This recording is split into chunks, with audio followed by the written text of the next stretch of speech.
You ask Tiger to solve. This deals with linear equations with one unknown. The final result is x equals 4. Let's solve it step by step. Group all constants on the right side of the equation. Subtract 10 from both sides. Group like terms.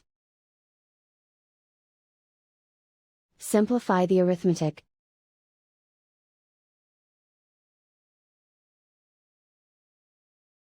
Convert the x into a positive number. Multiply both sides by -1.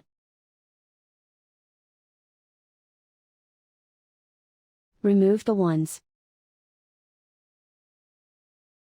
Simplify the arithmetic.